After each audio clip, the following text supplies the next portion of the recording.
Ora viva, seja bem-vindo ao Construir. Este é o programa que lhe mantém informado sobre tudo ligado à construção civil, que mostrará empreendimentos de empresas imobiliárias, construções, imóveis disponíveis e informações noticiosas no mercado angolano. Quero que saibas que para nós é um grande prazer estar em sua companhia. Desde já, agradecemos por estar aí do outro lado.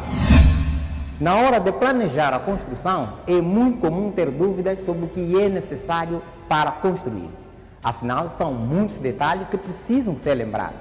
Nesta etapa, é fundamental pesquisar muito e ter um planejamento para seguir. Deste modo, evita-se pular etapa, cometer erro e ainda gasto desnecessário. É sobre isto que vamos falar hoje. Regras básicas para começar uma construção.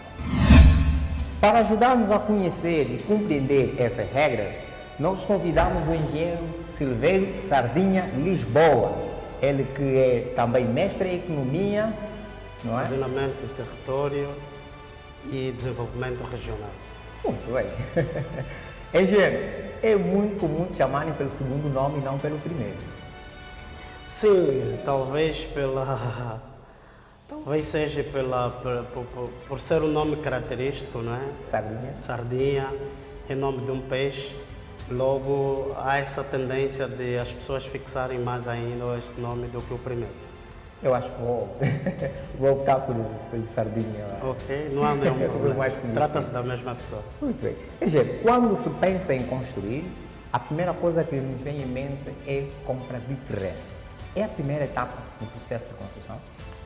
Sim, para nós construirmos precisamos necessariamente ter um terreno, portanto não podemos projetar sem termos um terreno, não podemos construir sem ter um terreno, não obstante de que vai depender do que é que realmente nós pretendemos fazer. Se tivermos a falar de um empreendimento, precisamos de pessoas que nos aconselham o local ou o lugar certo onde nós vamos comprar o terreno para colocar ou construir o nosso empreendimento. Se tivermos a falar de uma casa, queremos construir uma casa, precisamos também de um conselho qual é a melhor zona para nós construirmos a nossa casa. Portanto, um dos primeiros passos para nós podermos construir e construir bem é necessário que tenhamos um terreno. Pronto. Quando se adquire o terreno, logo se passa a declaração de compra e venda, que há necessidade de chamar aqui a atenção, é preciso ser reconhecido no notário. Só assim tem validade. Exatamente. Já estou pronto para construir? Ainda não está pronto para concluir. Tem um processo da legalização e a legalização do terreno, ela culmina com um documento chamado de escritura pública. Portanto, ali sim é que vai terminar o terreno. Em Angola nós temos a lei de terra que vai defender sobre a compra, ou melhor, a aquisição ou cedência de terreno, porque aquilo que é a lei, ela defende que a terra é do Estado, a terra não é de pessoas singulares. Só que esta legalização de terreno, ela culmina com um documento que é a escritura pública, não obstante dos outros documentos que devemos ter, que deve ser legalizado junto à administração municipal, ou ainda quando se trata de grandes extensões, deve-se consultar, em função daquilo que nós queremos também construir, consultar o Instituto de Planeamento Urbano e Gestão de Luanda, que é o IPGU. Depois assim é que podemos dar um outro passo. E depois disso, vamos para um outro passo. A obra tem 4 intervenientes importantes, a saber, o dono de obra, que é aquele que tem o dinheiro, que tem o pensante do projeto. Portanto, imaginemos, o senhor Paulo quer construir a sua casa e diz que a minha casa ela tem que ter, portanto, o formato da letra P. Certo. Aí vai surgir o segundo interveniente, que é o autor do projeto, ou o projetista, que é a empresa o técnico, o grupo de técnicos responsável pelo projeto geral. Estamos a falar do projeto de arquitetura, projeto de estrutura, projeto de redes e por aí fora, que vai dar corpo ao sonho do dono da obra. Colocar o sonho do proprietário em papel para dar exatamente a vida própria. Exatamente. E além então, depois de termos o dono de obra, o projetista, que a interação entre o dono de obra e o projetista deve ser o mais próximo possível para que o projetista ou autor do projeto saiba realmente o que é que o dono de obra quer fazer. Aí vai surgir o terceiro, que é o fiscal de obra, que vai garantir a qualidade da boa execução do projeto. Muito bem, Alexandre, vamos explicar para ver se conseguimos nos situar. Primeiro passo, temos o terreno, a legalização do espaço, depois temos a intervenção do arquiteto. Assim, exatamente. O grupo, empresa exatamente. que vai tratar, não é, de projetar a planta, ou o projeto que deve ser executado. No ato da compra, vou recuar um pouco, no ato da compra do terreno, há necessidade de se acompanhar de um arquiteto? Em geral, muitas vezes nós aqui em Angola não temos o acompanhamento, mas aconselha-se que assim se faça, por conta da topografia ou do formato natural dos solos ou da terra que nós queremos comprar ou que nós queremos ser cedidos. Portanto, isto vai depender muitas vezes também, na realidade, o que é que nós desejamos fazer, o que é que nós queremos aconselhar do ponto de vista de empreendedorismo, em função daquilo que ele quer fazer ou empreender, ou ainda em função do que ele quer vender. Vender, exatamente. Exato. Para evitar as situações de construir, não é, em um lugar em que não vai de acordo com aquilo que é o seu empreendimento. Seu empreendimento, agora sim. Está exatamente. Pronto, passando essa etapa, temos o terreno, já sabemos que, se possível, que é aconselhável, na verdade, ser acompanhado de um especialista na compra do terreno. Depois, a seguir, temos a escritura, não é? Exatamente. E vamos para a parte da projeção. Não é? Bom, após a compra e a cedência do terreno, necessariamente o projetista vai trabalhar em função da visão ou daquilo que o dono de obra quer. Tão logo o projetista ter tudo afinado, deverá remeter cada etapa da projeção ao dono de obra para então oferir se de facto aquilo que o dono de obra quer está projetado em papel. Este projeto deve ser aprovado por um arquiteto, engenheiros, porque são vários projetos, para além do projeto arquitetônico. O projeto arquitetônico é o projeto base, onde os outros especialistas vão se basear para poder então criar o projeto geral. Não obstante a isso, deve-se pegar no projeto, juntamente com os outros documentos, isto é, cópia do bilhete do dono da obra, o direito de superfície, a escritura pública, todos os documentos necessários para então passar na segunda etapa, que é a legalização do projeto. Ou seja, ir à busca da licença de construção, ir à busca da licença de tapume, que vai dar a legalidade da construção. Isto é cedido pelas administrações municipais ou ainda por intermédio do Instituto de Projetos Urbano de Luanda, que é o IPGUL. É um processo burocrático, de facto é um pouquinho burocrático por conta da veracidade dos factos. Precisamos ter a certeza, antes de dar ou passar a licença, precisamos auferir de fato se este terreno pertence, por exemplo, ao senhor Paulo Bunga. E se foi projetado tendo em conta as normas estabelecidas, não é? Exatamente. Aí sim, então nós estamos preparados para poder avançar com aquilo que é a licença. A administração vai ceder uma licença, ou o governo da província vai ceder uma licença, e essa licença vai nos dar o direito de podermos construir, no sentido de não termos problema com as autoridades constituídas. Muito bem. Após essa etapa, qual é a etapa que se segue? Bom, tem a licença de construção? Tem a licença de construção, segue-se a etapa da contratação dos outros especialistas. Portanto, estamos a falar aqui do fiscal de obra, que é o terceiro interveniente da obra. Este tem como objetivo velar pela qualidade da boa execução do projeto.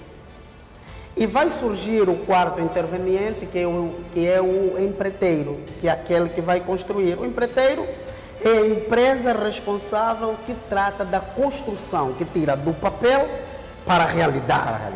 O empreiteiro tem vários técnicos, que é os engenheiros, que vai ter um diretor de obra na parte do empreiteiro, naquilo que é o projeto, a execução física do projeto.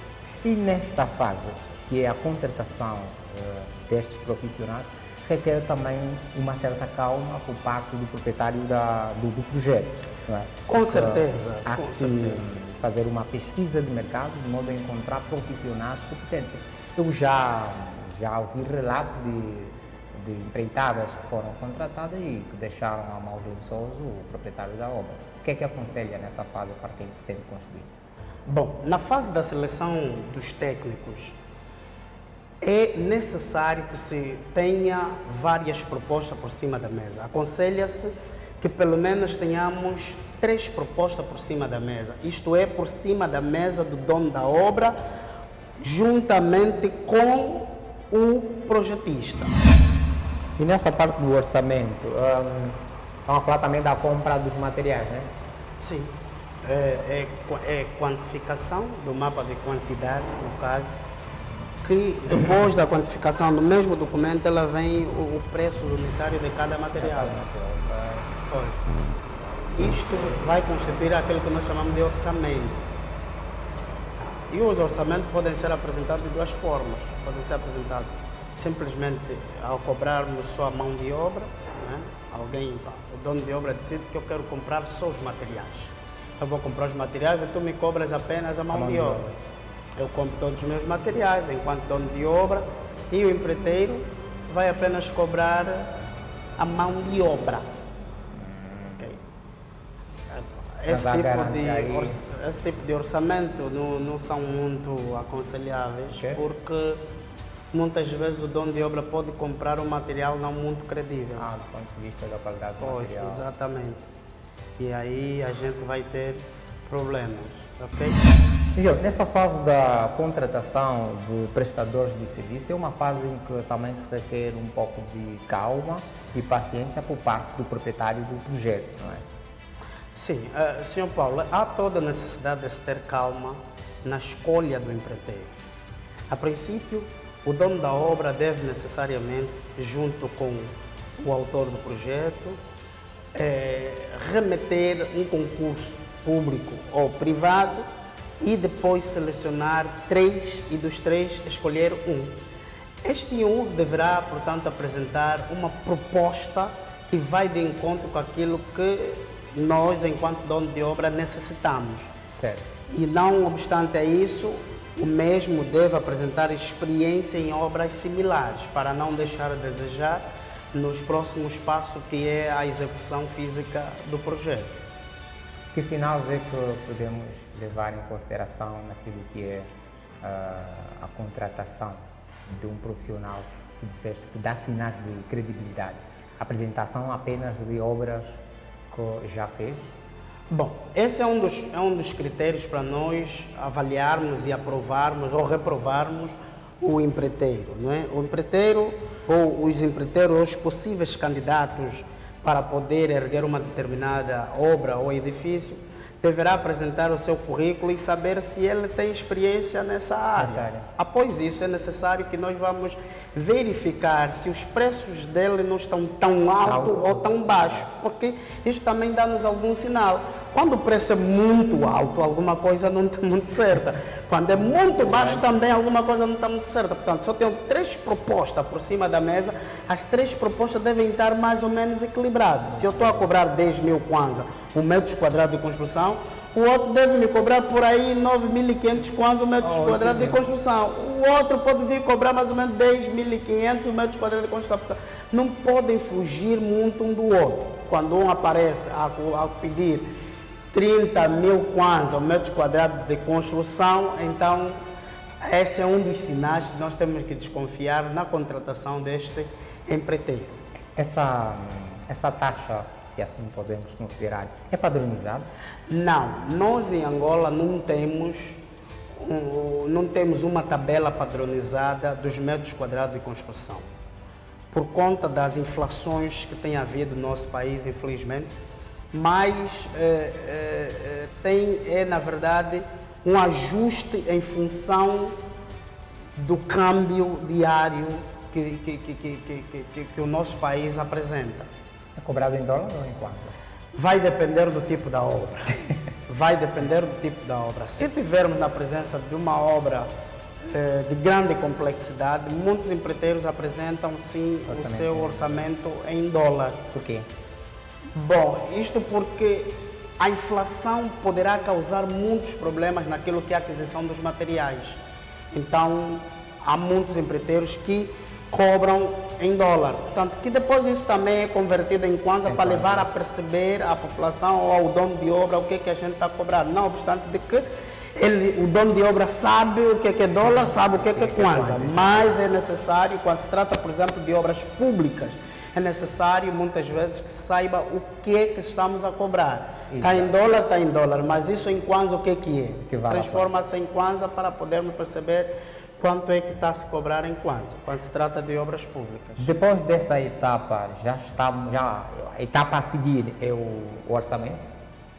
Bom, depois desta etapa, vem o orçamento que já foi aprovado, né? Foi estudado, analisado pelo autor do projeto e o dono de obra e chegaram à conclusão que vamos trabalhar com essa empresa empreiteira, com esse empreiteiro, em função daquilo que eles nos apresentaram.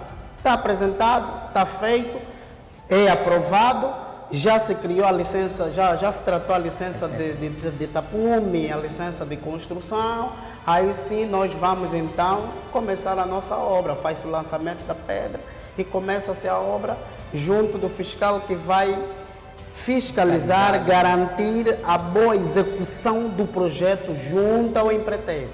Mas o orçamento são dois tipos, não?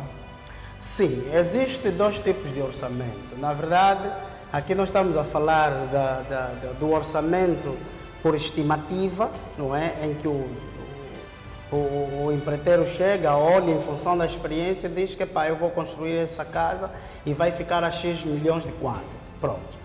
Mas existe o orçamento por detalhe. O orçamento por detalhe é aquele em que o empreiteiro pega no projeto que lhe foi fornecido pelo autor do projeto, é aprovado pelo dono de obra, sim, e vai detalhar minuciosamente cada item que vai levar a erguer o edifício. Estamos a falar, por exemplo, desde movimento de terra. Qual é o volume de terra em metros cúbicos que eu vou transportar, tirar daqui? Qual é o volume de terra que eu vou trazer aqui? Qual é a máquina que eu vou usar para compactar? Qual é o tipo de betão que eu vou usar? Quantas sapatas eu tenho? Qual é o volume de betão que eu vou usar X para as sapatas? Qual é o volume de betão que eu vou usar para os pilares? Qual é o volume que eu vou usar? Sucessivamente. Quer dizer que ele está a detalhar por etapa, detalhadamente, cada passo, cada detalhe que ele vai fazer em obra. Este é o orçamento por detalhe. E aí então vai vir uma outra coluna que vai dizer preços por unidade. Eu estou a cobrar por unidades X. Eu estou a cobrar, por exemplo, o metro cúbico de betão, 42 mil kwanza. Isso é que eu estou a cobrar. Vezes o volume total vai dar um valor e esse valor vai lá para baixo que depois deve ser retirado do valor geral dos materiais, deve ser retirado o 6,5% que é do imposto que deve ser pago pelo dono de obra, ok? E o dono de obra pode escolher se ele vai fazer o pagamento e depois entregar o documento de arrecadação de receita ao empreiteiro, ou o empreiteiro paga isto. não é? Desde que o dono de obra... Também é exatamente, dizer não, que eu de facto paguei e está aqui os documentos esse documento é chamado de DAR. Mas há a possibilidade também do proprietário do projeto fazer a compra do material. Sim, há esta possibilidade, Quando isto acontece, dissemos que o dono de obra propôs ao empreiteiro simplesmente a mão de obra, ou seja, o empreiteiro apresenta simplesmente a mão de obra e o dono de obra vai e compra os materiais. Mas há um risco enorme nesse tipo de contratos com o empreiteiro. Por quê? Porque poderá haver situações em que o dono de obra não compra o material adequado com as qualidades recomendadas, exigidas e certificadas para podermos conceber o seu edifício, a sua obra. E então ali causa N problemas, salvo se o dono de obra ou o empreiteiro submeter uma outra contraproposta ao dono de obra, que é: se tu, enquanto dono de obra, fores comprar o material, então tu tens que ser acompanhado por um dos meus técnicos para dar sustento à certificação do material. E o dono de obra terá que arcar com alguma coisa, que é os pagamentos, não é? Porque ele está a ser acompanhado, vai ter que pagar esse acompanhamento para a escolha do material credível. Engenheiro Sardinha, em sua opinião, qual seria o mais recomendado? O mais recomendado é deixar que o empreiteiro faça tudo. Esse é o melhor. E tu, enquanto dono de obra, aparece com o conselho do fiscal para poder termos uma coisa com maior qualidade. Portanto, o empreiteiro recebeu a obra, fez o orçamento geral e detalhado. Certo. O orçamento é X milhões de kwanza. E ele vai pagando em função de cada fatura, ok? Esse dinheiro não se paga todo de uma vez. É faseado. É faseado. Salvo se o dono de obra decidir que pago de uma vez. Mas quando tratamos de obras muito grandes, de grande envergadura, não é aconselhável que se pague de uma vez, porque estamos a falar de milhões e milhões. Logo, há toda a necessidade do dono de obra e o empreiteiro chegarem a um acordo, não é? Ao acordo de pagamento, que pode ser também de duas formas. Primeiro, pode ser de forma faseada, não é? Por tranche. Vou pagar 50% agora, por exemplo. E no final da obra vou lhe pagar os outros 50%. Isso é uma forma. Está aprovado, está certo. A outra forma é pagar 15%, que nós chamamos de down payment, ok? Que é a primeira parte que se paga, os 15% do orçamento global, e depois o outro pagamento é feito pelos autos de medição, ou seja, o empreiteiro, acompanhado do fiscal de obra, vão fazer a medição de cada trabalho que o empreiteiro fez. Isto vai gerar um valor. Este valor é remetido a uma fatura. E o dono de obra paga essa fatura. Pouco a pouco, faseadamente, até que a obra termine. Aos olhos do empreiteiro, qual seria o mais viável? O mais viável é o empreiteiro fazer tudo. Sim, entregar a chave de uma vez. Exato. Não, nesse caso, se fosse um empreiteiro, né, que está a edificar o projeto. Sim, o empreiteiro a edificar o projeto, o mais viável e o mais receber de uma vez ou mesmo faseado? Não, receber de uma vez é sempre melhor. É sempre melhor, sim, porque dá-nos folga de tratar de tudo aquilo que é a obra.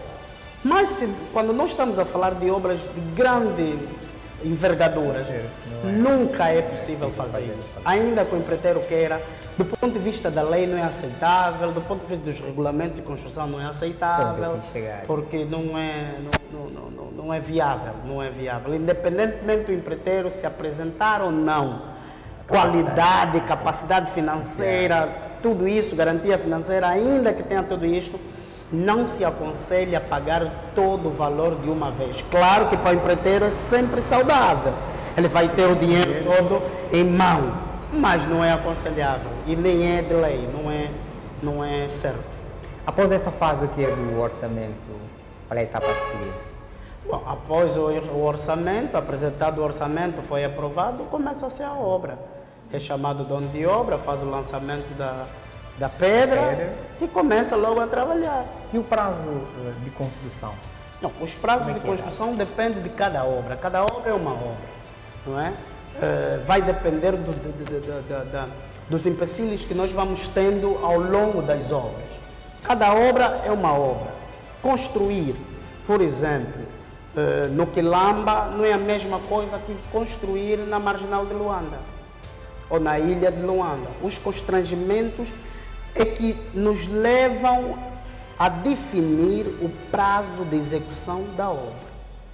As distâncias, o que é que eu vou encontrar no caminho. Existem obras que eu tenho que criar caminho para chegar até lá. Exato. E tudo isso conta.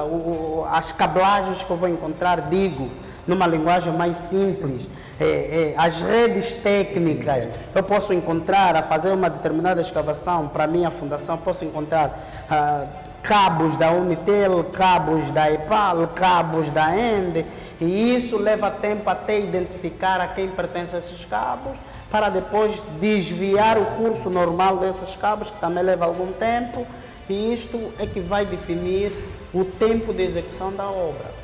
Cada serviço, cada obra é uma obra. Mas ao olho do proprietário há sempre um prazo. Né? Como é que é calculado esse prazo?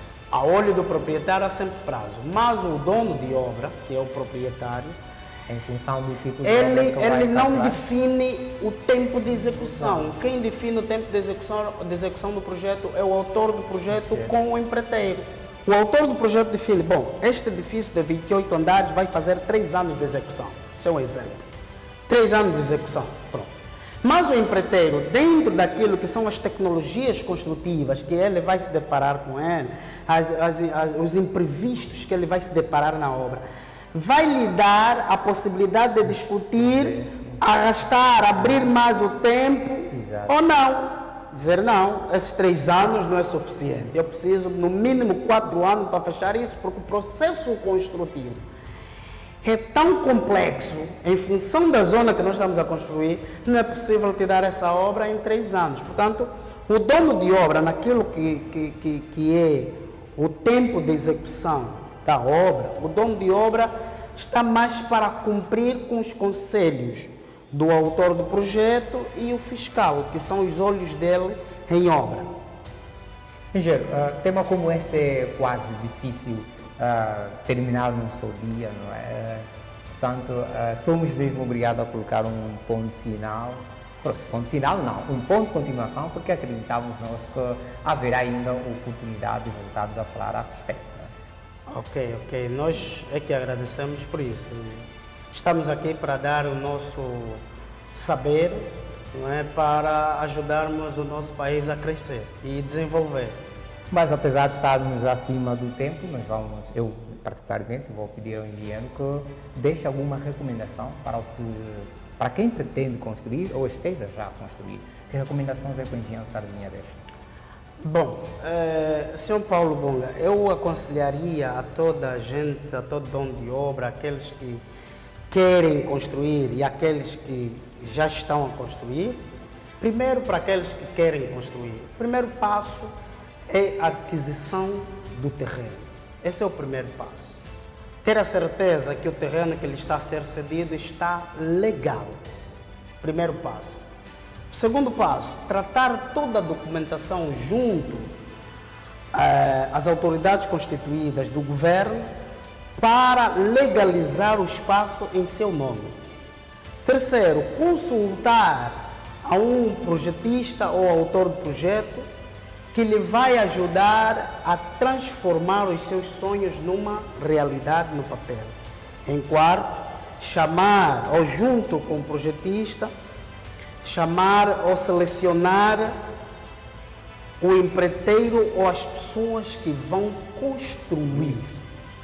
De preferência, aqueles que têm experiências em obras similares, para evitarmos constrangimentos lá mais para frente. E em quarto lugar, não menos importante, chamar um fiscal de obra. E esse fiscal de obra pode ser uma empresa ou grupo de técnicos constituído por engenheiros civis, arquitetos, etc. e etc. Engenheiro Silvério Sardinha, Lisboa. Nós agradecemos por ter aceitado o nosso convite e desejamos de sucesso em sua carreira. Ok, eu é que sou grato pelo convite formulado e estamos aqui para apresentarmos sempre o nosso saber no sentido de catapultar e abrir a mente da juventude angolana e pensarmos diferente naquilo que é o desenvolvimento e crescimento econômico e não só do nosso país. Muito obrigado. Tá, obrigado. E assim chegamos ao final do nosso programa. Nós agradecemos a todos que nos acompanharam. Esperamos contar convosco na próxima edição. Portanto, subscreva o nosso canal do YouTube, segue as nossas páginas nas redes sociais, Instagram, Facebook. Até a próxima edição. Fique bem, virtude e trabalho.